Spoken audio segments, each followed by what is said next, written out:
Welcome to Joke, Story, Trick Live with Michael Kent. I'm him. Let's go.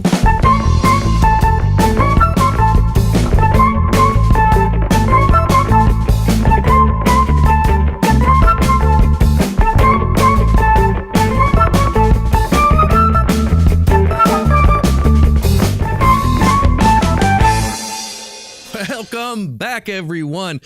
Thanks for bearing with me. I took last week off, and boy, am I glad I did. I had trouble concentrating all week. You may have too, because of the election. I was able to put together an episode of the Tell Me What to Google podcast, so you can listen to that. But I didn't think it would be a good decision to do this show on election night last week, so we're back now.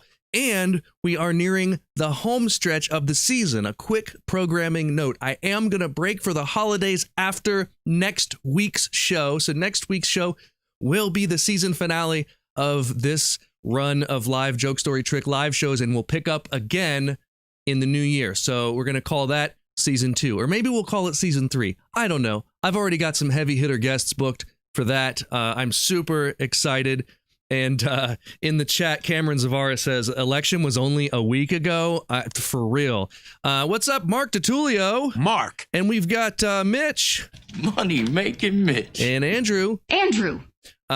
What's up, everyone? Hey, what's going on, Taylor? Taylor to the plate. Which means we got Tony watching too. My name is Tony Montana. So anyway, thanks everyone for joining us tonight. I'm excited about tonight's show because it's good to have a good friend on the show. We've got Eric Dittelman, mind reader and fantastic writer. He helps write this show. Super funny guy. I'm just super pleased, and it's nice to have a friend on the show next week too, both this week and next week, where I can sort of sit back and just have a good time and know that everything's going to be great. I really do appreciate it. We got Nicole here. What's up, Nicole? Nicole. And Marty. Work hard, Marty. All right, let's enough playing with everyone's names. Let's get into the stupid news.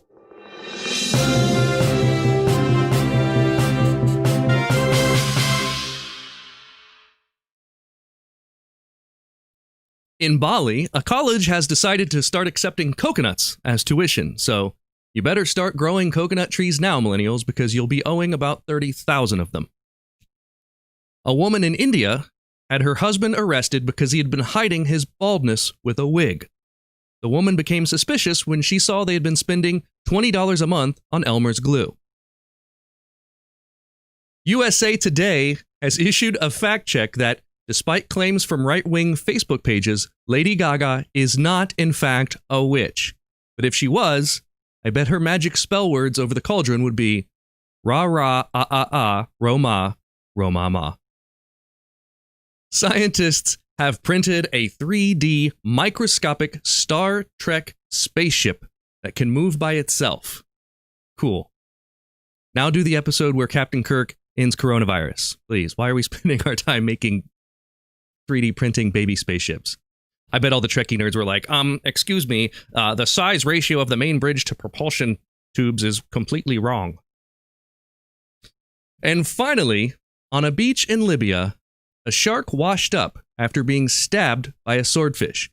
We're not sure why the swordfish stabbed the shark, but he was seen leaving the scene, snapping his fingers and wearing a jacket that said Jets. This has been your stupid news.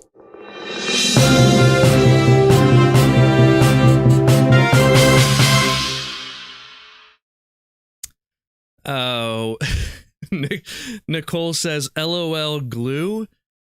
Yeah, so we were thinking maybe double stick tape for that one, but it wasn't as funny. So, glue. Elmer's glue it was for that one. Listen, folks, if you are watching tonight's show on YouTube, please do me a favor and click the subscribe button. Also, if you click subscribe, click the little bell thing, because that'll also let you know, when I have shows coming. Also, if you're watching on Facebook or Twitch, please do the same and follow me, because every set of eyes helps. I greatly appreciate that. And now, my friends, it is time to teach you how to magic. Taste me how to magic. Taste me how to magic. Taste me how to magic. You ain't messing with my magic. Eric Dittelman is in the chat and he says, "I'm proud of that West Side Story joke." That was one of Eric's. That was a good one to end on. I always try to choose the best one to end on. So I'm going to teach you a magic trick now. We're going to go to this camera because you can see I have a quarter. This is it's one of the older quarters, and I have a tea mug deal, right? So we're going to take the quarter and we're going to just toss it in the air and it goes into the glass. We'll do that again. We'll do that again so you can see what this looks like. So, quarter, glass, throw it, catch it. Okay, I'm going to teach you how to do this. All you need, 2 quarters in a glass. This is great for when you're out to dinner with friends. It doesn't have to be a clear glass. It can be like a coffee mug is perfect for this. It doesn't have to be clear at all. So like, let's say you're at a fancy dinner and they have the coffee mug at the table and it's empty because you haven't gotten to the end of the dinner yet. And all you need is 2 coins that match. It doesn't even have to be a quarter. Okay, here's what you're going to do. There are 2 sleight of hand bits to this. And one of them happens here. Now, this is called a classic palm. It's where you hold the coin and squeeze it with the muscles in your hand, and it's especially good. It's especially easy, I should say, when you're holding a glass. What's up, Christopher Morrow? Ah, Chris. When you're holding a glass like this, because you have a reason for your hand to sort of be in this position, right? Because that's the hardest part of a classic palm, is holding a quarter there and still being able to have your hands like somewhat, to be able to hold them somewhat naturally. But if you're holding a glass, you can have it there. Now, if you can't do that, you practice and you can't do it, just put it between 2 fingers like this and then hold the glass. Okay, so you've got it in the back view. You would be able to see that quarter. So that's your secret quarter. That's the second quarter. The first quarter, you're going to do a move called lapping. I'll let you guess where this coin's going to end up. So you pick it up off the table, except for you don't pick it up off the table. Instead, when you get it to the edge of the table, you drop it. You go like this. Boom. Okay, we'll do it again. Right? One more time. Okay, so you just drop it into your lap. If you're worried about it hitting the floor, grab your napkin off the table. You know, your little cloth napkin, throw it over your lap. And then you pretend that you're holding the coin here. Now, they saw the coin, so they think they know there's a coin. You've got this one secretly hidden between your fingers. You throw it in the air, and then you spread your fingers to drop the coin, and you catch it like that. You can play with this, make it your own. You can go do it this way. However you want to do it, make it magical. I have taught you how to magic. Teach me how to Magic. Teach me how to Magic. Teach me how to Magic. You ain't messing with my magic. All right. What's up, Keith Brown? Thanks for joining us. He says, this name is great. Not sure which name you're talking about. Maybe this name? I don't know. Maybe Joke Story Trick Live? I don't know. I have no idea what to make of that. Anywho, we've taught you how to magic. That means it's time for the next part of the show, which is a joke.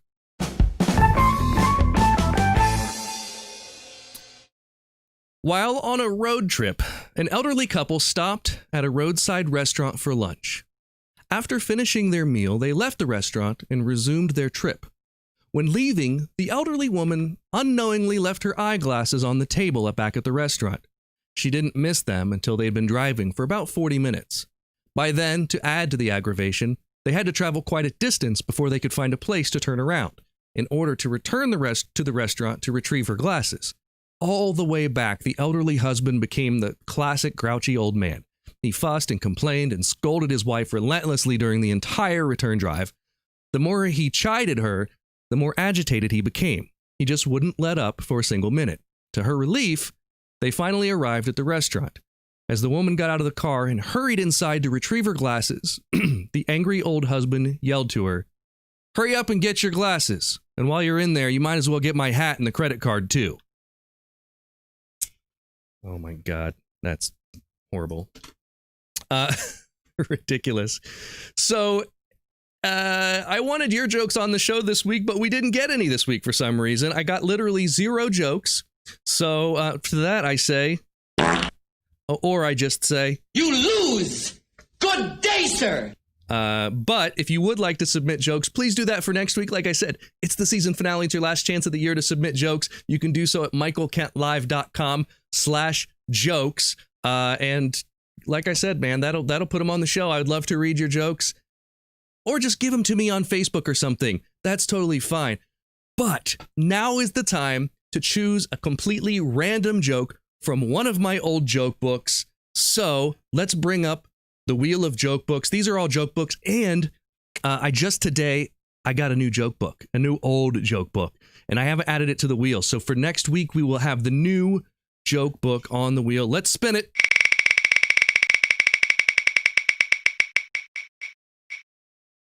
What'd we land on? Dixon's. Okay. Well, we haven't had this one in a while. This is a good one. Dixon's Joke Treasury. These are categorized by topics, by categories. So there are 280 pages in this book. Nicole Reese, give me a page number between 1 and 280. Whatever you would like, Nicole. 1 and 280. And just type it into the chat. And that is, I will try to find a joke somewhere on that page for you. Hopefully we'll get a good one. The last 2 weeks ago, the page was religion. That was the topic, was religion. So she says page 28. Okay, let's find page 28. The topic is at the pearly gates. So it looks like we are back to religion. Okay, at the pearly gates. Let's see, 28.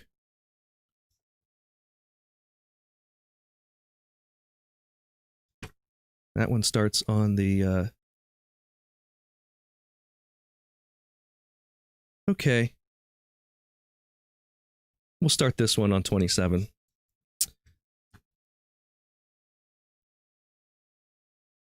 A stockbroker seeks admission to the pearly gates. Who are you, says St. Peter. I'm a Wall Street broker. What do you want? I want to get in. What is it that entitles you to admission? Well, for one thing, the other day I saw a decrepit old crone on Broadway and handed her a nickel. Is that in the records, Gabriel? Yes, St. Peter. What else have you done? Well, the other night I was crossing the Brooklyn Bridge and I ran into a half-frozen newsboy and I gave him a nickel. Gabriel, is that on the records? Yes, St. Peter. What else have you done? That's all I can think of. What do you think we ought to do with this guy, Gabriel? Give him back his dime and tell him to go to hell. That's not funny. That's not funny at all. That's not bad. Like, give him his dime and tell him to go to hell is a pretty good punchline as they go. So there we go. There's our joke wheel of the week. I am going to miss the show for the rest of the year when we get done after next week, but I just need a break from the show. So, like I said, we would love to have your jokes on the show. One more time, it's michaelkentlive.com/jokes, and you can submit it. Thanks, Nicole. I'm glad you liked it. You picked it. Cameron says, where would you use that joke ever? Like, if you were speaking to a group of Wall Street brokers... Yeah, no, you wouldn't use that joke. I don't know where you would use that joke. I think like back in the day, there were a lot more, like that would have gotten you friends in the locker room of a country club or something, maybe. I don't know. I don't know if that's true. It's time for a story.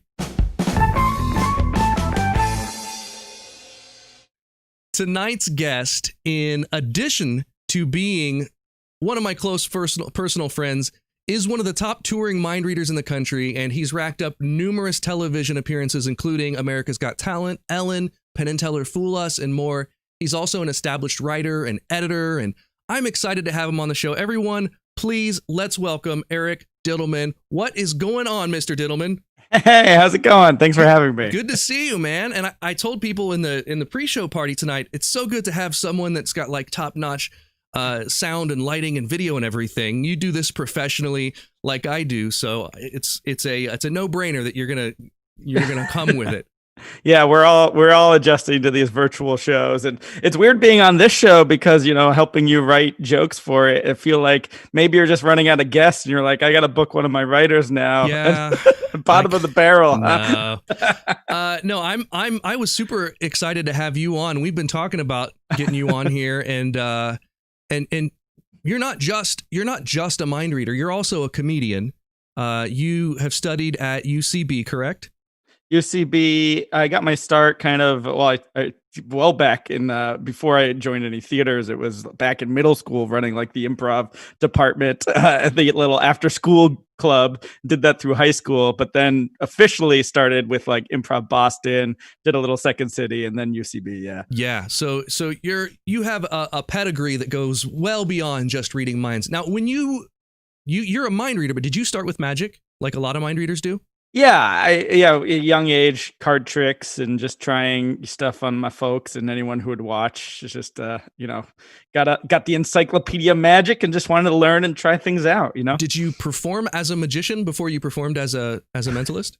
Yeah, I did a couple like close-up walk-around gigs. I remember my buddy from high school is still proud that like I was the first gig he ever booked nice. For like his sister's birthday party or something like that. That's fantastic. But never like you never did like a touring stage show as a magician. No, never. No. That's awesome. Yeah, you're what's that? That makes you a gold ribbon mentalist, I think. I think so. Yeah. Is that how that works? Is that what that's called? I don't know. I think that's what that is. If it's not, it is now. You're a gold ribbon mentalist because you were never a magician first, really. Yeah. All mentalists started with that. But it is interesting to see how people sort of drift into that side of the business, especially in the market that you and I spend a lot of time in, which is the college market. I feel like a lot of people say, oh, well, college students would much rather like mentalism than magic. And there may be some truth to that. What are your thoughts? I don't know if it's one over the other. I think they just want good entertainers that do strong material, really. So it doesn't matter under which part of the magic umbrella you're really performing for, if they like you and what you're doing. I've definitely seen a trend of more people that are in magic kind of incorporating a lot more mentalism in their show where, they can't even bill themselves one way or the other, really. And it causes a lot of confusion sometimes for what people are booking. But I think it's just because I think people think maybe because it's easier, but it's actually, I think, harder to perform and to pull off well and successfully, and more importantly, entertainingly. Yeah, absolutely. Ryan Kane says, I just bought goldmedalmentalist.com.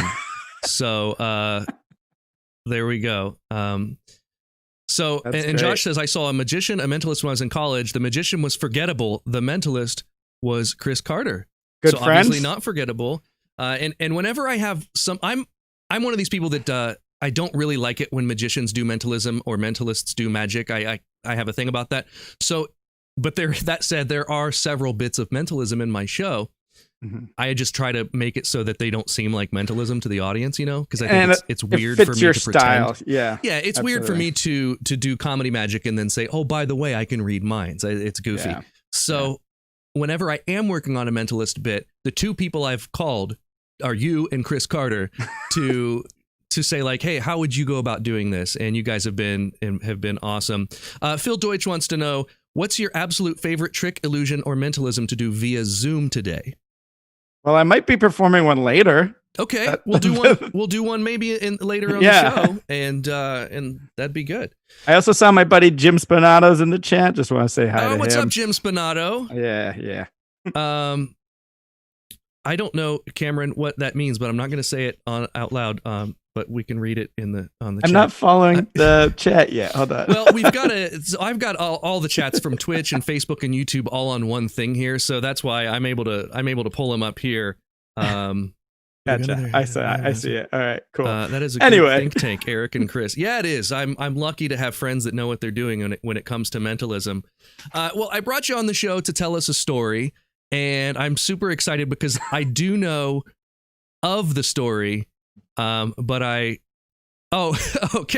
Cameron was referring to the thought gun. That's Yes. what he was talking about. Oh, he said put a gun to their head and it's not mentalism. Okay, it's the thought gun. You're right. It's not. It's not, because it's not me reading their minds. It's the thought gun. He's talking about something in my show that I haven't performed since February 21st. I probably couldn't remember if I tried. Oh, I am jealous of that bit. Thank you. By the way, yeah, thank you. I like that bit. It's I'm really proud of that bit, and it's funny because I have been performing it for a long time, and it's basically a ventriloquism bit, and there's a certain order of all the voices, and I can never remember them, so I have a cheat sheet on the back of the thought gun that has nicknames for all the voices. That's great. So, in other words, it's not actual people's minds. Let's tell a story, man. I'm gonna full screen you. So you came on the show to tell a story. Tell us one. All right, so this is the first time I met David Copperfield, and I think it's also the last time I met David Copperfield too. I've only met him once, but the story goes is I was visiting my good pal, winner of America's Got Talent, got his own Vegas show, and co-host of my podcast, Matt Franco, in Las Vegas. And it had been a while since I saw Copperfield perform, and we had the night off, and Matt was like, hey, let's go to the late Copperfield show after my show's done, and we can, get hooked up with nice seats and everything like that. So I was like, great, let's do it. I'm so excited. And he's like, this is perfect too, because he just put a new bit into his show.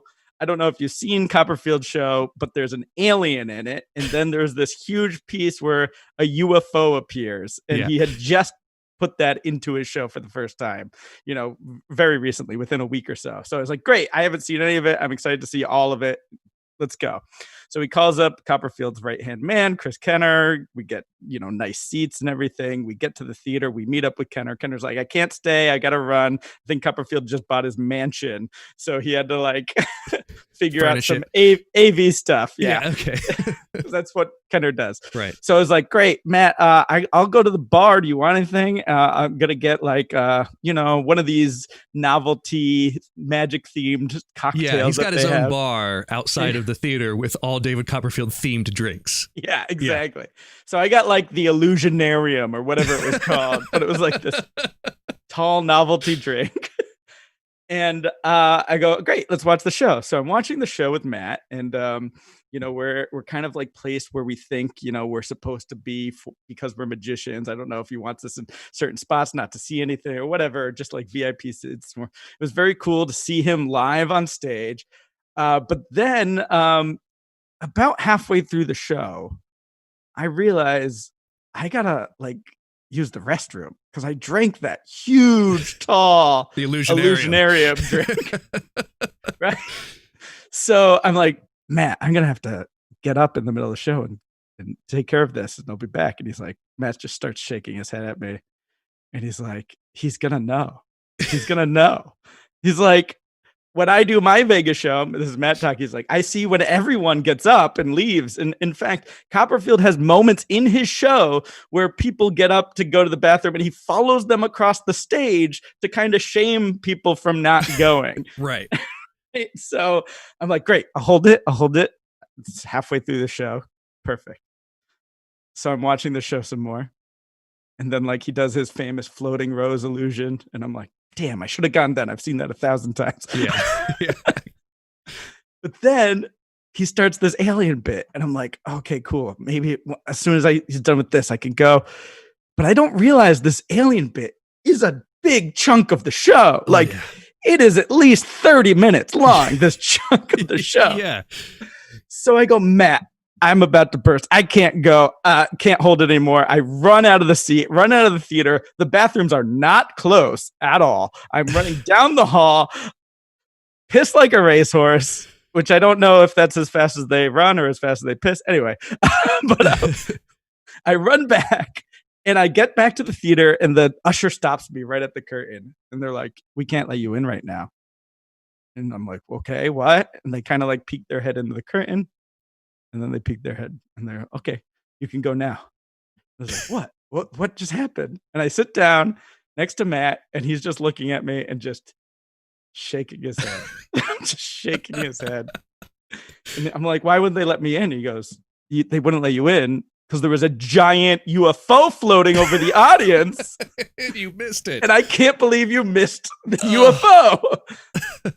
So I'm like, yeah, I'm sure it's fine. I'm sad I missed it, but I got to see the rest of the show. So after the show's wrapped up, they kind of have us stay and seated because we're going to meet Copperfield. This is my first time meeting him. I'm super excited. This legendary icon, who I watched on TV growing up. So Matt and I get brought backstage. Matt and David know each other a little bit, of course, already being in Vegas. They're chit-chatting. And I'm like super excited to say hi to him. Copperfield stops his conversation with Matt and just looks at me and he goes, "Did you miss the UFO?"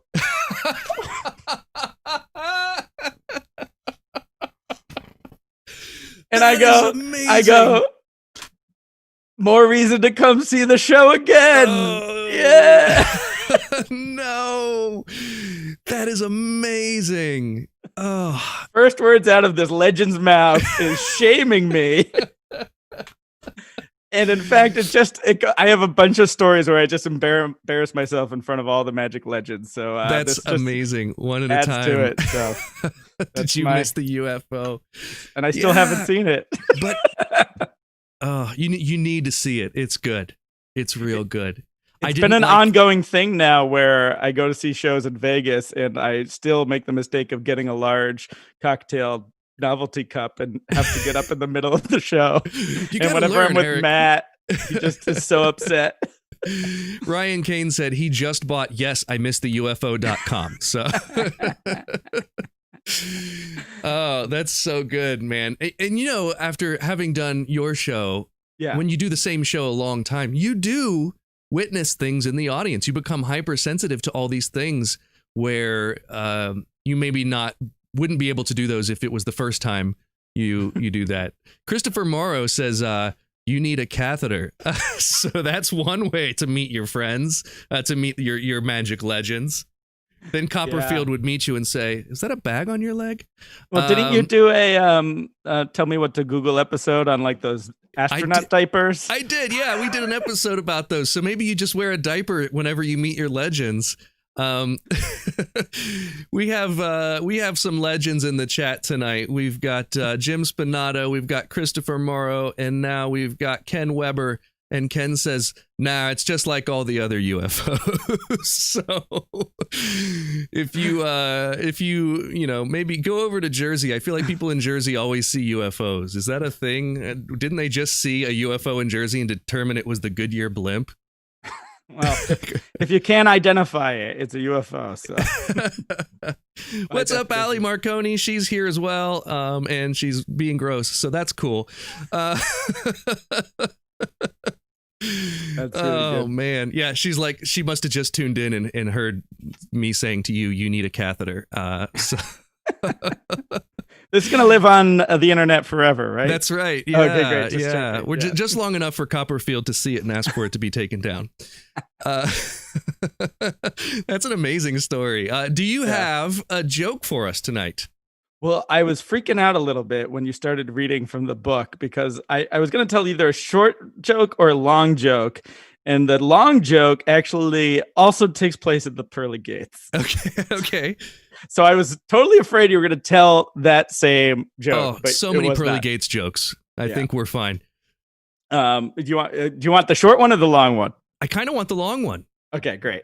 So this, I was thinking of what to tell on the show, and this was actually like the first long form joke I remember telling, and I think I told it when I was 14 or 15-year-old. So picture me back then, and imagine this coming out of a small young teenager. I'm imagining you wearing some sort of Star Wars T-shirt, maybe Chewbacca doing something pop culture-y. I was probably in my Far Side shirt phase. Okay, right. So 3 guys die and they go up to the pearly gates in heaven. And being raised Jewish, I had to learn it was St. Peter at the pearly gates and all this stuff. Anyway, they all get asked the same question to see if they're admitted into heaven. And they all ask, "Have you ever cheated on your wife?" And the first guy goes, "No, never. Would never even dream of it. I love my wife. I've been loyal and faithful to her."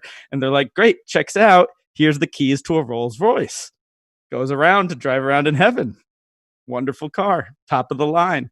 Next guy gets asked the same question. "Have you ever cheated on your wife?" He goes, "Sadly once, not proud of it, of course. We reconciled, and after the fact, we actually had a stronger relationship because of, I realized what I messed up, and I'm a good enough person to make it to heaven. And they're like, all right, you got a keys to like a middle of the line road, let's say a Ford Taurus or whatever to drive around. Third guy, have you ever cheated on your wife? He says, yeah, all the time. Pretty much anything in a skirt. I was a scumbag about it. I was awful, but I'm a good moral person. I tried to make up for it in other parts of the life, and I'm still here, aren't I? And they're like, all right, we're not thrilled that you're getting into heaven, but on a technicality, you're here. So here's a car, the keys to like a jalopy or, some broken down car to drive around heaven. And the three guys, 2 years later, are driving around. They bump into each other, the same heaven intersection, and they're like, hey, we were in line together at the gates. What are the odds we're all here again? And the guy in the Rolls Royce looks very sad, and the other two guys look at him and like, man, what could possibly be wrong? You had a great life, you have this amazing car, you're in heaven, we were envious of you. And the guy in the Rolls Royce just says, yeah, I know, but I just saw my wife go by on a skateboard.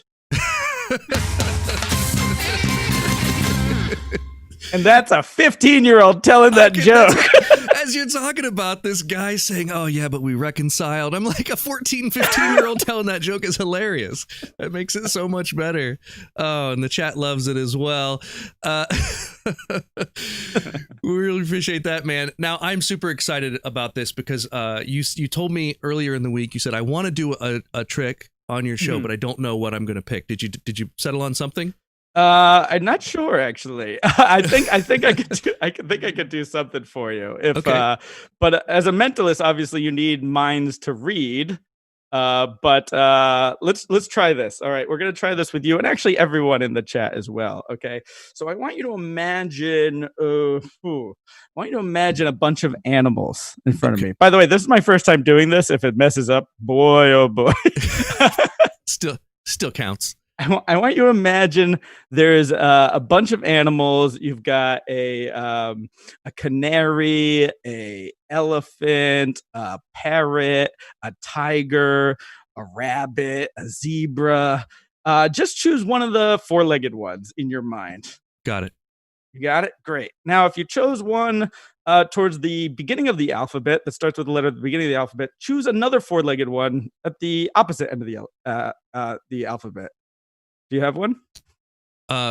Wait, from the ones that you said? Yeah. Oh, I don't remember all the ones you said. Sure. Canary, a parrot, an elephant, a tiger, a rabbit, a zebra. Okay. I got one. You got two. And imagine them putting them in a cage together. And they're kind of running around. And maybe you're feeling a little bit worried about the smaller one. So if you'd like, you can switch out the smaller one for one of the birds, like parrot, canary, I'll even throw in a toucan. Okay. If you got that, great. Yeah. And now, as they're running around in your mind, I want you just to pluck out and get rid of the more colorful one of the whatever two animals you're thinking of. Yeah. You have one? Yeah. And you have one left in your head that you could really picture. Yeah. Send that thought to me. Okay. Michael. Just send it to me. Oh boy, I hope this works. I'm gonna draw what's in your mind. And we haven't prearranged this. You had no idea. I didn't even actually know I was gonna be doing this one because I had something else planned that I also was not confident about. But fair choices. You made all the steps and you've only been thinking of this. You've not written anything down. And even if the chat was playing along too, I want you to try and send it to me. But for the first time, Michael, name the animal you're thinking of out loud. It was the elephant. It was the elephant. Yeah. Now, mind reading is not always 100%. Luckily tonight, it is. I like that. That's a lot of fun, man. I'm gonna have to watch. I added two more legs. Why does it only have one tusk? I mean, poachers, right? Yeah. That's his tongue sticking it out and goes, haha, Eric got it right. Christopher Morrow says, Chris. You got his too. So that's awesome. Yeah, I'm gonna have to rewatch this later to figure out how you did that, because I honestly did not follow. I don't. Wonderful. know. Yeah, I mean, gosh, that's really well, good. Don't rewatch it if you want to keep the mystery alive. Don't rewatch this over and over and over again. I won't. But I am going to write down some logic charts later. So that's really crazy, man. What a cool thing. So because of the fact that you did a joke, a story, and a trick, you are now a member of an elite group. You have done the trifecta.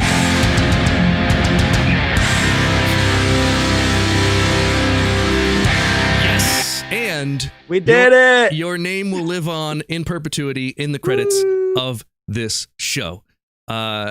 It's Ryan Kane says, sorry, had to pee. What did I miss? That is so good. And then Josh says, there may be gray elephants on the show, but there are none in Denmark. Correct. That's good. That is good. Oh, man. So let's talk about your project with Matt Franco that you've been doing. Yeah, so if you like the story I told with Copperfield, I actually haven't told that one on the podcast yet, but me and Matt have a new podcast we've been doing since the start of the pandemic, really. That's been our pandemic project called Mind Over Magic. It's a chat podcast where we just kind of say things that are on our mind. I represent the mind part. He obviously represents the magic part.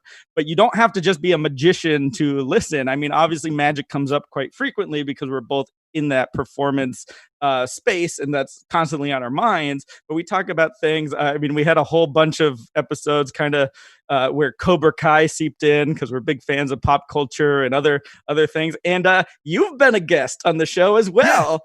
Yeah, that was a lot of fun. We try to talk about productivity and other things about the creative aspects and the business aspects behind performing as well. Yeah, I actually love listening to it because you guys are good friends, and you can tell on the podcast, and you got me inspired to start the podcast that I've been talking about and never actually pulled the trigger on. And so we now can share notes about I'm always texting you like, hey, what's the best way to do this? Because you guys are a few months ahead of me in doing it. So I just put the link in the chat, and I think you'll get some more subscriptions here, some more folks listening. And where can people learn about you, Eric? Oh, I was just going to say, when you do listen to the show, feel free to play along. We always do a riddle and a trivia question as well. So we're always looking for more. So if you like the interactive part of Michael's show you're watching now with sending in jokes, you can also send us riddles and trivia, which is always a lot of fun. I might have some good trivia because I get so many trivia subjects now for that. Some of them don't always fit Tell Me What to Google's format, but they're like really good bits of trivia. I should send you some. Oh, great. But yeah, if you want to follow me on all the social media at Dittelman, Dittelman, and you can find me at my website, ericdittelman.com. And that's also spelled, as you can see it on the screen right now, Dittelman. But I bought all the domains, so feel free to try spelling it in different ways and see what gets you there. But that is the official spelling, because remember, L before E, except in Jew. So so good to see you, my friend. Thanks for having me. Yeah, I'm going to put you on mute, but feel free to stick around and see the end of the show, which is the trick. So good to see you, and we'll chat next week. We got to write some jokes for the last show of the year with Marcus. And just remember, everyone watching, if you like the jokes in the stupid news, I probably wrote them. Maybe Cameron, who's watching as well. Yeah. If you don't like them, it's probably Michael's. It's probably jokes, my own jokes. Yeah, there were a couple bad ones this week that were mine. So that is the truth. Good to see you, buddy. And I'll talk to you buddy. Talk soon. To you soon. Eric Dittelman. So good to see Eric on the show. Finally have him on.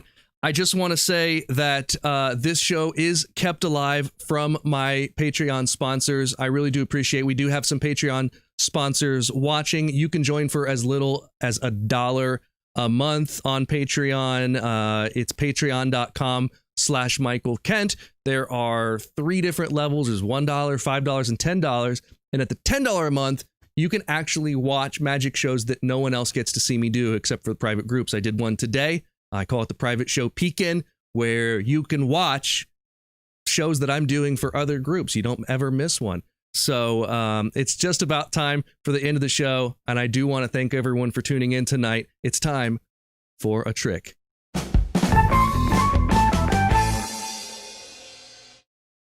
You know, people talk about marked cards, and one of the ways that you could mark a card is, let's say like you needed to know that this was a 4, is you could make a very subtle hole in the card with like a hole punch, and you could just punch 4 holes in the card, right? And if you did that, then you would know that this was the 4. You know, anywhere you had that, all you'd have to do is look quickly and say, oh, this card has 4 holes in it. That's a 4. It's one of the 4 4s.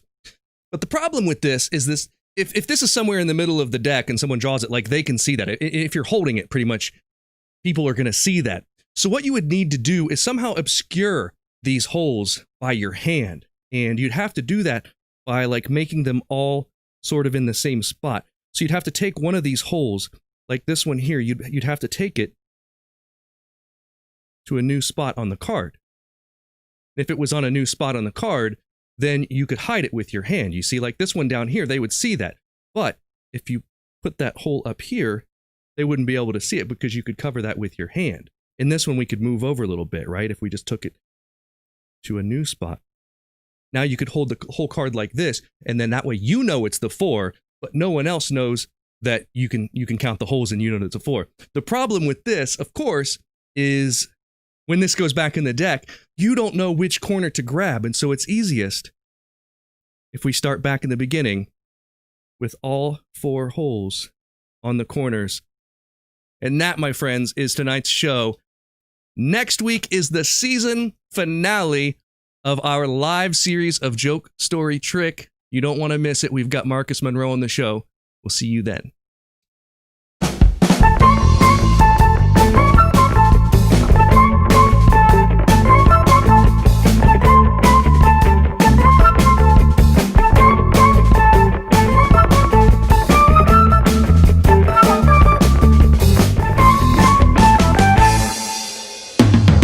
Hey friends, over the years, I've had hundreds of unofficial supporters.